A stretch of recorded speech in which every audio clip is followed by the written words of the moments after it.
నమస్కారం. Poultry ఫార్మింగ్లో success అవ్వాలంటే అన్నిటికన్నా మొదటి మెట్టు ఆరోగ్యకరమైన కోడిపిల్లలు. మరి అంత నాణ్యమైన కోడిపిల్లలు ఎక్కడ్నుంచి వస్తాయి? సింపుల్, వాటి పుట్టిక స్థలమైన హ్యాచరీ నుంచే. సో ఈరోజు మనం హ్యాచరీ పారిశుధ్యం అనే టాపిక్ని ఒక స్టడీలాగా ప్రతి పాయింట్ని డీటెయిల్డ్గా పరిశీలిద్దాం. ఎందుకంటే అసలు కథ ఇక్కడే మొదలవుతుంది. ఇక విషయంలోకి వెళ్దాం. చూడండి, ఈ ఒక్క వాక్యం చాలు ఈ మొత్తం టాపిక్ యొక్క ఇంపార్టెన్స్ చెప్పడానికి. ఒక్కసారి ఆలోచించండి. మనం తీసుకునే కోడిపిల్ల నాణ్యతలోనే తేడా ఉంటే ఆ తర్వాత రైతు ఎంత కష్టపడ్డా ఫలితం ఉంటుందా? ఉండదు. ఆ నాణ్యతకు పునాది పడేది హ్యాచరీలోనే.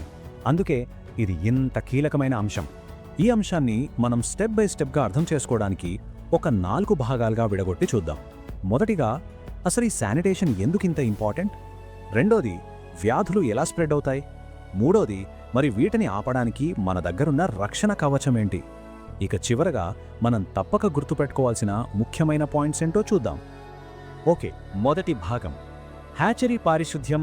ఇది ఎందుకు ఇంత ముఖ్యం? ఏదైనా చేసే ముందు దాని ప్రాముఖ్యత ఏంటో తెలుసుకుంటేనే కదా మనకి దాని మీద శ్రద్ధ ఉండేది.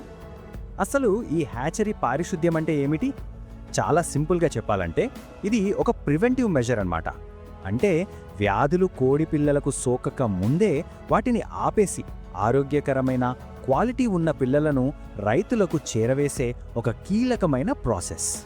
ఇక్కడ మనం గమనించాల్సిన విషయం ఏంటంటే, పారిశుధ్యాన్ని కేవలం ఏదో క్లీనింగ్ పనిలా చూడకూడదు. కంటికి కనిపించని శత్రువులతో, అంటే సూక్ష్మజీవులతో మనం చేసే ఒక యుద్ధంలా చూడాలి. ఈ యొక్క ఆలోచన విధానమే మనం చేసే పనిలో చాలా మార్పు తీసుకొస్తుంది. ఎందుకంటే పైపైన శుభ్రం చేయడం వేరు, వ్యాధికారకాలను పూర్తిగా నిర్మూలించడం వేరు. ఇక రెండవ భాగం, వ్యాధులు ఎలా వ్యాపిస్తాయి, వాటి మార్గాలేంటి? యుద్ధంలోనైనా గెలవాలంటే శత్రువు ఎటువైపు నుంచి వస్తున్నాడో క్లియర్గా తెలియాలి కదా. ఇక్కడ మన శత్రువులు సూక్ష్మజీవులు. అవి ఎలా దాడి చేస్తాయో ఇప్పుడు చూద్దాం. వ్యాధులు ప్రధానంగా 2 విధాలుగా వ్యాపిస్తాయి. ఒకటి వర్టికల్ ట్రాన్స్మిషన్, అంటే తల్లి కోడి నుంచే నేరుగా గుడ్డు ద్వారా పిల్లకు రావడం. పుల్లోరం లాంటి వ్యాధులు ఇలాగే వస్తాయి. ఇక రెండవది హారిజాంటల్ ట్రాన్స్మిషన్, అంటే చుట్టుపక్కల పరిసరాల నుంచి, అంటే మనం వాడే ట్రేలు, గాలి, ఇంకా చెప్పాలంటే మన చేతులు ద్వారా ఒక పిల్ల నుండి ఇంకో పిల్లకు వ్యాపించడం. ఈ కొలై దీనికి మంచి ఉదాహరణ అన్నమాట. హ్యాచరీలో పారిశుధ్యం సరిగా లేకపోతే ఈ బ్యాక్టీరియాలు చాలా ప్రమాదకరం. పుల్లోరం, ఫౌల్ టైఫాయిడ్ లాంటివి పిల్లల మరణాలకు కారణమవుతాయి. ఇంకా ఆశ్చర్యపోయే విషయం ఏంటంటే, సాల్మోనెల్లా లాంటివి గుడ్డు పెంకును దాటుకుని కూడా లోపలికి వెళ్ళగలవు. అంత డేంజర్. ఇప్పుడు ఒక చాలా ముఖ్యమైన స్టడీ పాయింట్, దీన్ని బాగా గుర్తుపెట్టుకోవాలి. హ్యాచరీలో పారిశుధ్యం ఏ స్థాయిలో ఉందో తెలుసుకోవడానికి ఒక కీలకమైన సూచిక ఉంది. అదే అంఫలోటిస్, అంటే బొడ్డువాపు వ్యాధి. పిల్లల బొడ్డు సరిగ్గా మానకుండా ఇన్ఫెక్షన్ వచ్చిందంటే దాని అర్థం హ్యాచరీలోని పరిశుభ్రతా లోపానికి అదొక నిలువుటద్దం. ఇది కనిపించిందంటే మన శానిటేషన్ పద్ధతులు ఫెయిల్ అయినట్టే లెక్క. కేవలం బ్యాక్టీరియా మాత్రమే కాదు, వైరస్లు కూడా అంతే ప్రమాదకరం. న్యూకాజిల్ వ్యాధి, అంటే కొక్కెర తెగులు, ఇన్ఫెక్షస్ బ్రాంకైటిస్ లాంటివి అపరిశుభ్రమైన వాతావరణంలో చాలా వేగంగా వ్యాపిస్తాయి. ఇదిగోండి, ఇది ఇంకో ముఖ్యమైన స్టడీ పాయింట్, అస్పిరిజిల్లోసిస్. దీన్నే బ్రూడర్ న్యూమోనియా అని కూడా అంటారు. ఇంక్యుబేటర్లలో తేమ ఎక్కువగా ఉండి బూజు పడితే ఆ ఫంగస్ గాలి పీల్చిన పిల్లల ఊపిరితిత్తులు దెబ్బతింటాయి. ఇది డైరెక్ట్గా మనం వాడే పరికరాల శుభ్రత సరిగా లేదనడానికి ఒక పెద్ద సాక్ష్యం. సరే, ఇప్పటిదాకా మనం సమస్యలు, ప్రమాదాల గురించి చూశాం. ఇప్పుడు దానికి పరిష్కారం ఏంటో చూద్దాం. మూడవ భాగం, పారిశుధ్య ప్రక్రియ, మన రక్షణ కవచం. ఈ రక్షణ కవచానికి మొత్తం 4 లేయర్స్ ఉంటాయన్నమాట. మొదటిది క్లీనింగ్, అంటే కంటికి కనిపించే చెత్తనంతా తీసేయడం. రెండోది డిసిన్ఫెక్షన్, అంటే రసాయనాలతో సూక్ష్మజీవులను చంపడం. మూడోది ఫ్యూమిగేషన్, అంటే గ్యాస్తో ప్రతి మూలను స్టెరిలైజ్ చేయడం.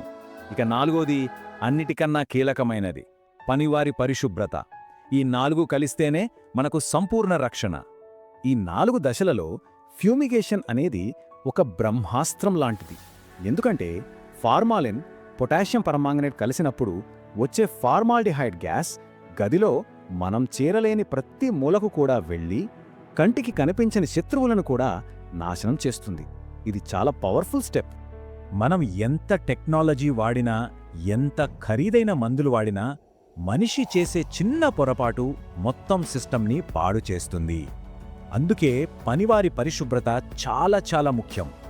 బయటి చెప్పులు లోపలికి తీసుకురాకపోవటం, చేతులు శుభ్రంగా కడుక్కోవటం లాంటివి తప్పనిసరి. ఇదే మన రక్షణ కవచానికి చివరి, ఇంకా చెప్పాలంటే అత్యంత బలమైన పొర. రైట్, ఇక చివరి భాగానికి వచ్చేశాం. ఈ మొత్తం డిస్కషన్లో మనం గుర్తుపెట్టుకోవాల్సిన మెయిన్ పాయింట్స్ ఏంటో ఒక్కసారి చూసేద్దాం. ఇవి మీ టేక్అవేస్. మనం తప్పకుండా గుర్తుంచుకోవాల్సిన 4 కీలకమైన స్టడీ పాయింట్స్ ఇవి. నంబర్ 1, పారిశుధ్యాన్ని ఒక యుద్ధంగా చూడాలి, పనిలా కాదు. నంబర్ 2, వ్యాధులు వర్టికల్, హారిజాంటల్ మార్గాల్లో వస్తాయి. నంబర్ 3, ఆంఫలోటిస్, అస్పెరిజిల్లోసిస్ అనేవి పారిశుధ్య లోపానికి ప్రధాన సూచికలు. నంబర్ 4, అన్నింటికంటే శక్తివంతమైన దశ ఫ్యూమిగేషన్. ఈ 4 పాయింట్లు చాలా ముఖ్యం. ముగించే ముందు ఒక ప్రశ్నతో ముగిద్దాం. ఈ హ్యాచరీ పారిశుధ్యం అనేది కేవలం రోజూ చేసే ఒక పనా, లేకపోతే మన పౌల్ట్రీ ఫామ్ భవిష్యత్తు మీద మనం పెట్టే ఒక ముఖ్యమైన పెట్టుబడా? దీని గురించి ఆలోచించండి. ఎందుకంటే ఆరోగ్యకరమైన కోడిపిల్లలే మన అసలైన సంపద. జీవితంలో మనం ఎదగడానికి ఎవరో ఒకరు చెయ్యి అందించాలి అంటారు కదా. ఆ నమ్మకంతోనే ఈ BSR లెర్నింగ్ హబ్ని మొదలుపెట్టాను. మీరు చేసే ఒక్క సబ్స్క్రైబు నాకు కేవలం ఒక నంబర్ కాదు, మేమున్నాం, ముందుకు సాగు అని మీరు నా భుజం తట్టి చెప్పే ధైర్యం. ఆ ధైర్యాన్ని నాకిస్తారు కదూ. Please subscribe.